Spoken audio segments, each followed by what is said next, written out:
जय जय रघुवीर समर्थ। गणाधीश जो ईश सर्व गुणांचा, मुळारंभ आरंभ जो निर्गुणाचा। नमो शारदा मूळ चत्वार वाचा, नमो पंथ अनंत या राघवाचा। शुकासारिके पूर्ण वैराग्य जाचे, वसिष्ठा परिज्ञान योगेश्वराचे। कवी वाल्मिका सारिखा मान्य ऐसा, नमस्कार माझा सद्गुरु रामदासा। जय जय रघुवीर समर्थ।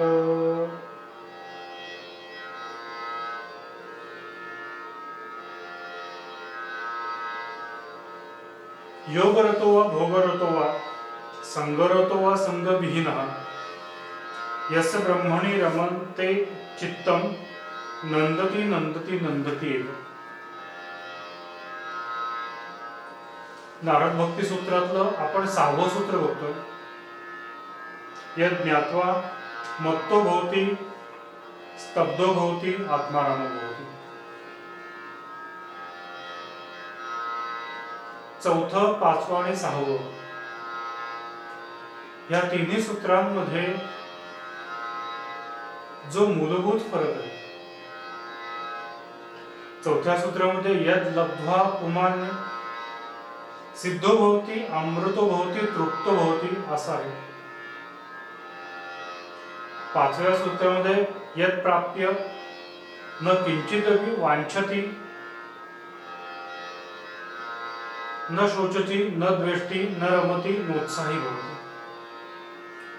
आता 6वं सूत्र आहे यद ज्ञात्वा मत्तो भवति स्तब्धो भवति आत्मारामो भवति। भक्ती हळूहळू जशी जशी वाढायला सुरुवात होईल, अंतःकरणामध्ये भगवंताचं प्रेम ज्या पद्धतीने स्फुरण पावत जाईल, त्या पद्धतीने ह्या देहाची अवस्था बदलायला सुरुवात होते। हे तिन्ही सूत्र हे त्याचं प्रतीक आहे असं मला वाटतं। हे लब्ध्वा, जे काही प्रारब्धाने प्राप्त झालेलं आहे, जी प्रारब्धाने भक्ती होते त्याच्यामध्ये पुमान्य सिद्ध भवति अमृत भवति, हे जे प्राप्त होतं प्रारब्धाने त्याला यद लब्ध्वा असं म्हणलेलं आहे। जे कष्टाने साध्य होतं त्याला यद प्राप्य म्हणलेलं आहे, आणि जे ज्ञातेपणातून मिळतं किंवा त्याची जाणीव होते त्याला यद ज्ञात्वा असं म्हटलेलं आहे। प्रत्येक ठिकाणी मिळणारा आनंद, समाधान, तृप्तता ही वेगवेगळी आहे। लक्षात घ्या, सुख, शांती, समाधान आणि आनंद हे जरी वरपांगी समानार्थी शब्द वाटले तरी सर्वात महत्त्वाचे प्रत्येकाचा कारक वेगळा, प्रत्येकाचं ठिकाण वेगवेगळं आहे। सुख हे देहाशी निगडित आहे, शांती ही मनाशी निगडित आहे, समाधान हे चित्त किंवा अंतःकरणाशी निगडित आहे, तर आनंद हे दुसरं तिसरं जो आपल्यातला परब्रह्म चा अंश जो आपल्या या शरीरात असतो, या देहात असतो, तो आत्मा म्हणजेच आनंद स्वरूप आहे। सुख सुख म्हणतो जे आपण, ज्या सुविधांना आपण सुख म्हणतो ते सुख आणि पारमार्थिक सुख ह्याच्यामध्ये जमीन आसमानाची तफावत आहे। आपल्याच्या देहाला कष्ट कमी होऊन सगळे कार्य सफल होणं किंवा सर्व कार्य पूर्णत्वाला नेणं हे प्रपंचातील सुखाची व्याख्या असू शकते, पण परमार्थातले जे सुख आहे त्याची व्याख्याच वेगळी आहे। ते सुख म्हणजे दुसऱ्या तिसरे कसून ब्रह्मानंदी लीन होणं, ब्रह्मस्वरूपामध्ये विलीन होणं आणि त्याच्या आनंदाची अनुभूती प्राप्त करणं, हे परमार्थातलं सुख आहे। लक्षात घ्या, आपण इथपर्यंत आलो होतो काल की न रमती नोत्साही भवती, म्हणजे प्रपंचाविषयी उदासीन होऊन त्यामध्ये रममाण न होणं म्हणजेच भक्ती आहे, असं नारद भक्ती सूत्रातल्या 5व्या सूत्रात नारद महर्षी म्हणतात. त्याच्यातलं जे समाधान आहे आणि मत्तभोवती स्तब्धभोवती आत्मारामभोवती यातला जो निखळ आनंद आहे, जो सच्चित स्वरूपाचा आनंद आहे, जो ब्रह्मानंद आहे, त्यातला मूलभूत किंवा अंशात्मक फरक कुठला आहे, सूक्ष्म फरक कुठला आहे, ते आज आपण काल इथेपर्यंत येऊन पोहोचतो. एखाद्या गोष्टीतून मिळणारा समाधान आणि त्या गोष्टीतून मिळणारा आनंद ह्याच्यात भरपूर फरक असतो.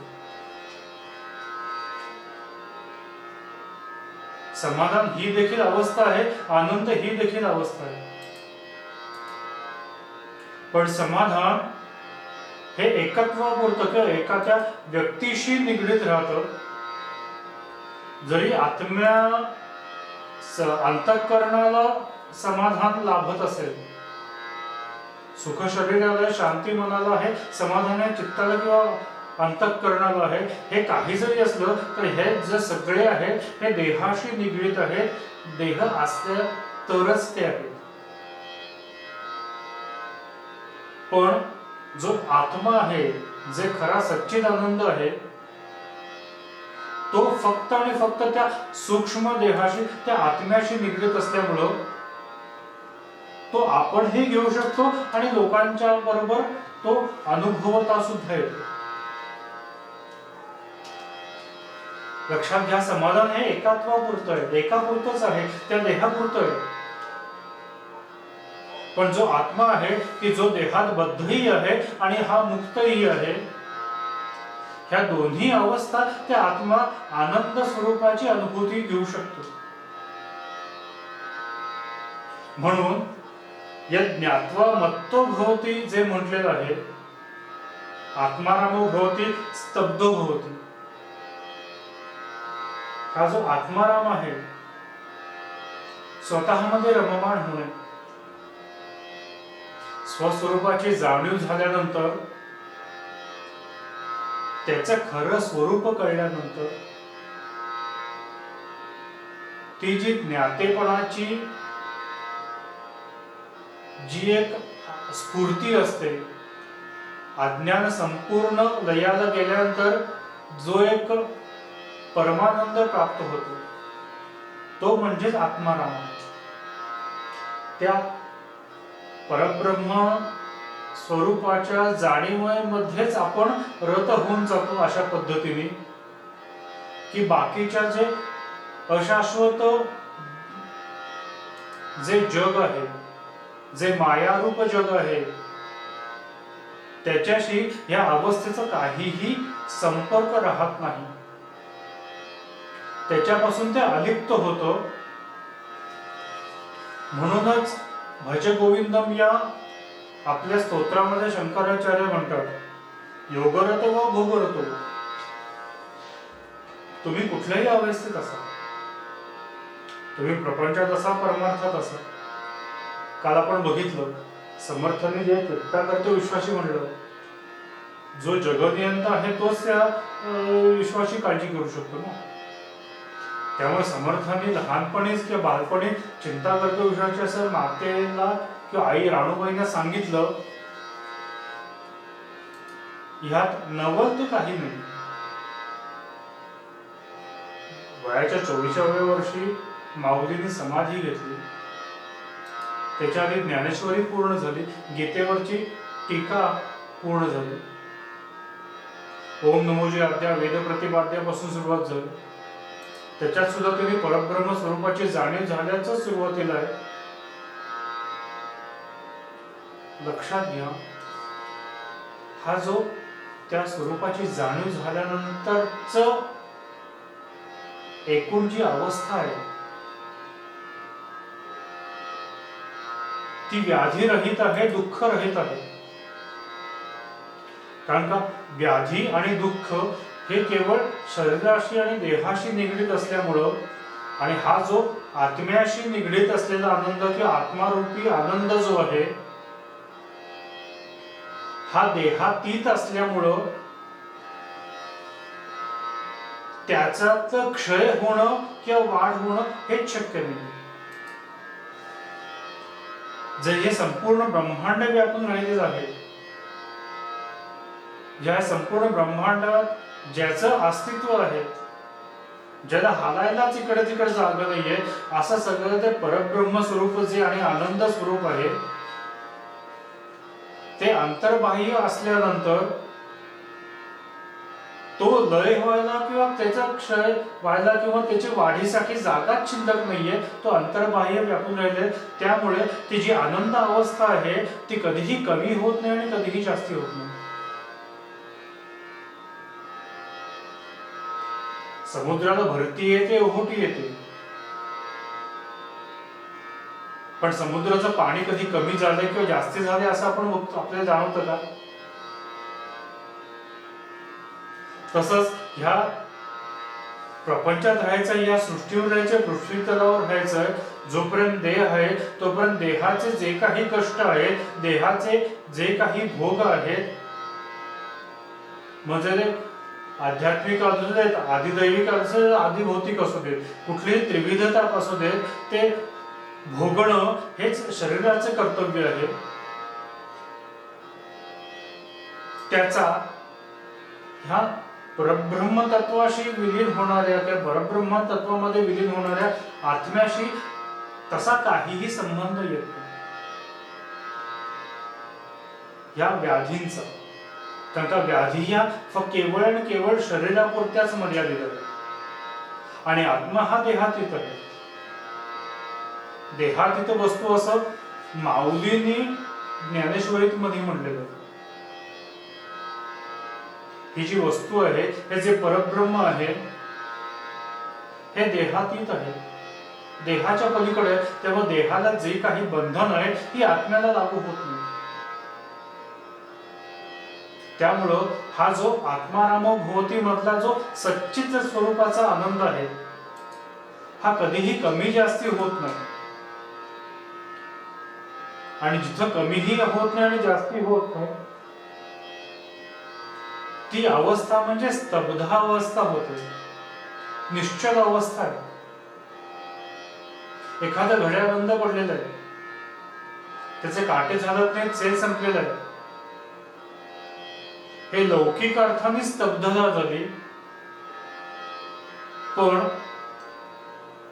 ज्याच्या अंतःकरणातून किंवा ज्याच्या मनातून संकल्प विकल्पादी विचारांचं द्वंद्व संपलेलं आहे, ज्याचे विचार हे या परब्रह्म तत्वाच्या जाणीवेने पूर्णपणे भरलेले आहेत, ज्याच्या विचारातून फक्त आणि फक्त या परब्रह्म तत्वाचंच दर्शन होतं, त्या मन, ते विचार, ते अंतःकरण जे परब्रह्माच्या चरणांच्या ठिकाणी स्थिर झालेलं आहे, ही स्थिरता म्हणजेच स्तब्धभूती. आणि त्यातून जो मिळणारा आनंद आहे तो आत्मारामभूती.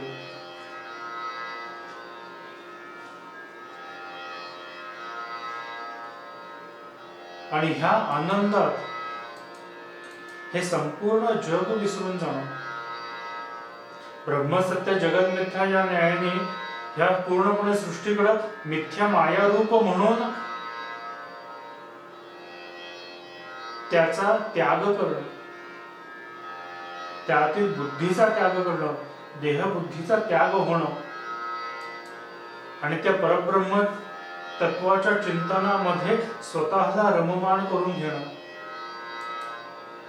ही जी आनंदरूपी अवस्था आहे हीच मत्त अवस्था आहे. त्यात मत्त होऊन जातो, त्यात स्वतः आनंद रूप घेऊन आनंद उपभोगत जातो. गोंदवलेकर महाराजांच्या चरित्रामध्ये एक कथा आहे. गोंदवल्यातच अजून एक अण्णा बुवा म्हणून एक संत तुल्य व्यक्तिमत्व महाराजांच्या काळी होतं. की असं कुठेही फिरायचं, कुठल्याही अवस्थेत असायचं, अवधूत अवस्थेत असायचं. कुणी खायला दिलं तर खायचं, नाहीतर दिवस दिवस 2-2 दिवस आठवडाभर काही अन्न न घेता आनंदात असायचं. कोणी त्याला वेड्या म्हणायचे, कोणी शहाणा म्हणायचे, कुठे चांगल्या ठिकाणी बसायचे, कुठे उकिरड्यात किंवा घाणीच्या ठिकाणी बसायचे.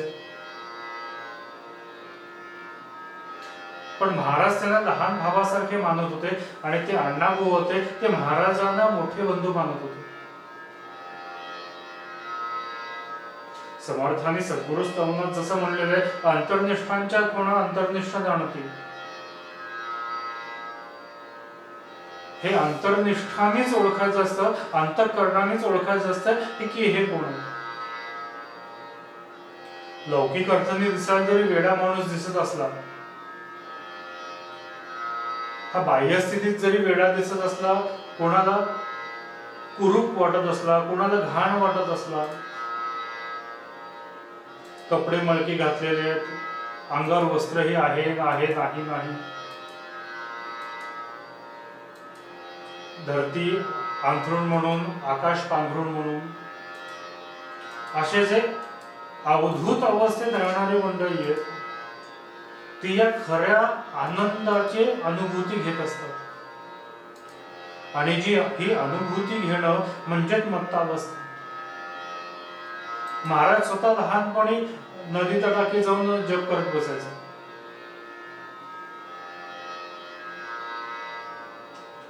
समर्थाने वयाच्या 12व्या वर्षी घराचा त्याग केला.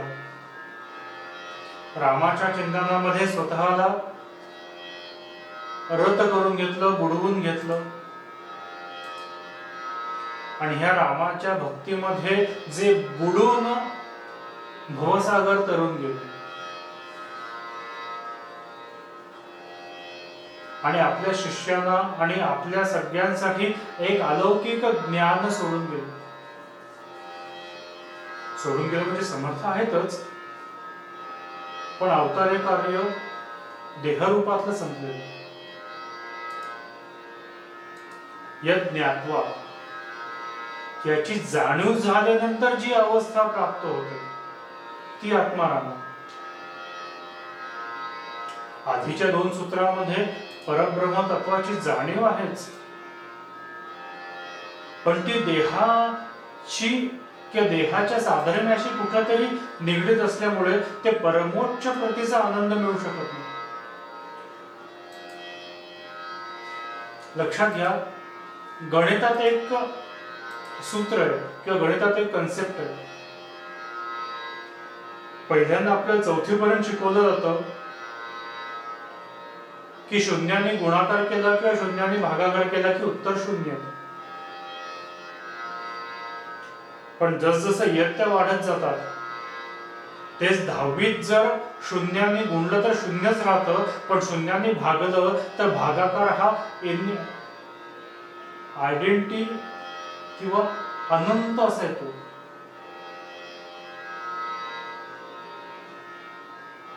इन्फिनिटी येतो. लक्षात घ्या, शून्याने भागल्यानंतर जर इन्फिनिटी असेल, अनंत किंवा जो हे मिळणार आहे, जो भागाकार मिळणार आहे, तो जर आकड्यांच्या मध्ये वर्णन करता येणार नसला, मग शून्याने भागलं जाऊन काय होतंय लक्षात घ्या. पारमार्थिक दृष्टीने जर बघायचं म्हणलं तर शून्याशिवाय काहीच नाहीये. कुठलाही आकडा घ्या, तुम्ही मनात कुठलाही अंक घ्या, त्यामध्ये 0 असणारच आहे. 0 नाही असं नाहीये. पण लक्षात घ्या, शून्याची जाणीव झाल्यानंतर तो आकडा वेगळा वाटतो आणि शून्याच्या जाणीवेच्या आधी तो आकडा वेगळा वाटत असतो. 79 हा आकडा घेतला, त्याच्यात 0 अधिक केले किंवा वजा केले, 79 ची किंमत बदलणार नाहीये. पण 0 आहे ही जाणीवच 79 ला फार मोठी असते. किंवा कुठल्याही आकड्याला हा 0 म्हणजे दुसऱ्या तिसऱ्याकडून कोणी नसून तो परब्रह्म तत्व आहे. त्या परब्रह्म तत्वाचा अंश आहे. आपण हा जो नरदेह केलेला आहे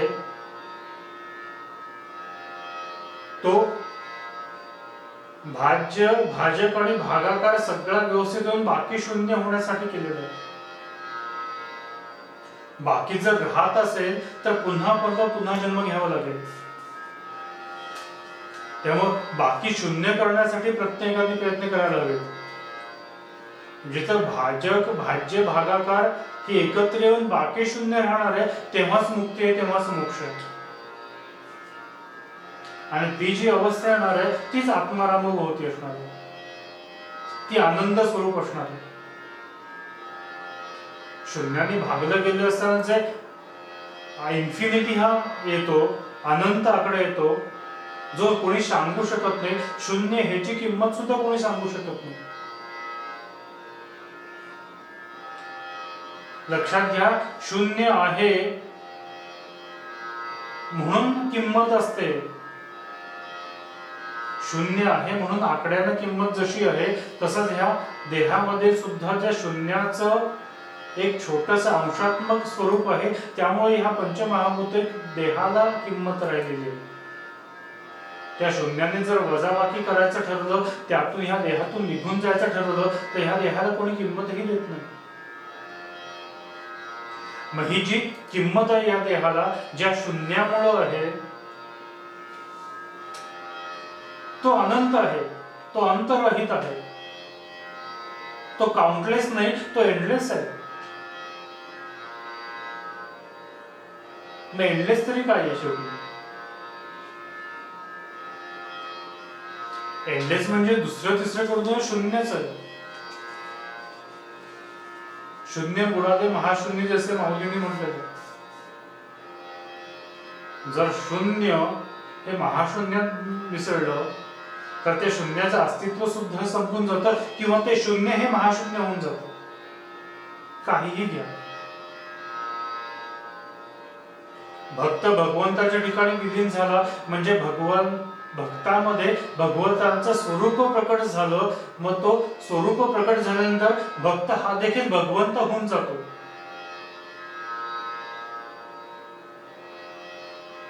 हे ब्रह्माची जाणीव होत होत गेल्यानंतर एक दिवस ज्याला मिथ्या मिथ्या म्हणतो ती माया, ही माया सुद्धा ब्रह्मरूप होऊन जाते, ब्रह्मामध्ये विलीन होऊन जाते. आणि ही जी अवस्था आहे तीच कुठेतरी आत्मारामभवती. कारण का हा जो आनंद आहे हा देहात राहून ही कळत नाही आणि शब्दात त्या शब्द ब्रह्माने सुद्धा सांगितलं जात नाही, वाणीने उच्चारला जात नाही. जे 14 ब्रह्म म्हटलेले आहेत त्यातले एक शब्द ब्रह्म आहे. त्या शब्द ब्रह्माचा वापर करून उपयोग करून ज्या वाणीतून बाहेर पडणार ती वाणी सुद्धा त्या ब्रह्माचं खरं वर्णन करू शकत नाही, खरं स्वरूप प्रकट करू शकत नाही. म्हणून ते कुठेतरी निर्गुण रूप आहे. किंवा जे काही गुण प्रकट होतात ते त्या गुणापेक्षा फारच कमी वाटतात. त्यातलं लक्षण एखाद्या व्यक्तीमध्ये कसं काही काही चांगले गुण असतात, ते गुण त्याला मोठे बनवत असतात. तसे या परब्रह्म तत्वामध्ये किंवा त्याचं वर्णन करायचं ज्या गुणांनी करायचं ते गुण सुद्धा त्या परब्रह्म तत्वापेक्षा फार खुजे किंवा फार त्रोटक ठरतात. आणि त्या रूपाचं वर्णन किंवा त्या स्वरूपाचं वर्णन करता येणं शक्य नाही, म्हणून कुठेतरी ते निर्गुण होतं. तसंच ज्याला भागाकार इन्फिनिटी येतो, भागाकार अनंत रूप येतो, ते अनंत रूप कुठंतरी आपण एका ठिकाणी साठवू शकत नाही, त्याला एका ठिकाणी बद्ध करता येत नाही, म्हणून आपण त्याला शून्य या रूपात बद्ध करतो. शून्य म्हणजे व्हॅक्युम किंवा नल नाहीये. एखादी निर्वात पोकळी असते तसे शून्य नाही. मागच्या एका प्रवचनात आपल्याला शून्याचा विचार झालेला आहे. शून्य म्हणजे असं मूल्य आहे की जे कोणी ठरवू शकत नाही. ते अनंत आहे, अंतरहित, एंडलेस आहे. तसाच हा जो परब्रह्म तत्वामध्ये विलीन झाल्यानंतरचा जो आनंद आहे तो एंडलेस आहे, तो अनंत आहे, म्हणून तो आत्माराम आहे. मत्तोभोवती जे म्हटलेलं आहे, स्तब्धोभोवती म्हणलं की आत्माराम भोवती म्हटलेलं आहे, ते एवढ्यासाठी की त्या आनंदाचा कुठलाही एककात आपण मोजू शकत नाही.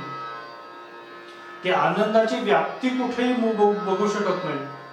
तो आनंद किती खोल आहे किंवा किती उंच आहे, त्याची उंची किती हे मोजू शकत नाही. त्याची घनता किती आहे ते मोजू शकत नाही. त्याचं वजन किती हे मोजू शकत नाही. जिथे सगळी एक जी आहे ती निष्क्रिय निष्फळ ठरतात, असं जे काही आहे, असा जो मिळणारा आनंद आहे आणि त्या मिळण्याच्या अनुभूतीनंतर देहाकडून घडणारी जी प्रतिक्रिया आहे, ती प्रतिक्रिया म्हणजेच मत्तोभोवती. एखादा लहान मुलगा आवडतं खेळणं मिळालं की कसा आनंदित होतो, की तो काहीही करतो, कशा उड्या मारतो, कुठूनही काही करतो. त्या क्रियेमध्ये कुठेही एक स्थिरता नसते, पण आनंद तो संपूर्ण उसळून निघालेला असतो. ही कुठेतरी अवस्था जी आहे ती म्हणजे मत्तोभोवती. आत्मारामभोवती, स्तब्धभोवती, मत्तोभोवती ह्या आनंद स्वरूपाच्या अवस्था आहेत. आणि ही अवस्था प्राप्त होणं म्हणजेच भगवंतावरील परम प्रेम किंवा परम निस्सीम भक्ती आहे. आत्मारामभोवती म्हणजे आणखीन काय? आत्मारामाला समर्थाने कसं उदाहरण दिलेले आहे, ते समर्थाने कसं प्रकट केलेलं आहे, आणि बाकीच्या संतांच्यातून किंवा त्यांच्या अभंगातून किंवा त्यांच्या ओव्यांच्यातून कसं ते प्रकट आत्माराम होतो, त्याचा विचार आपण पुढील प्रवचनातून करणार आहोत. आज इथेच थांबूया. जय जय रघुवीर समर्थ.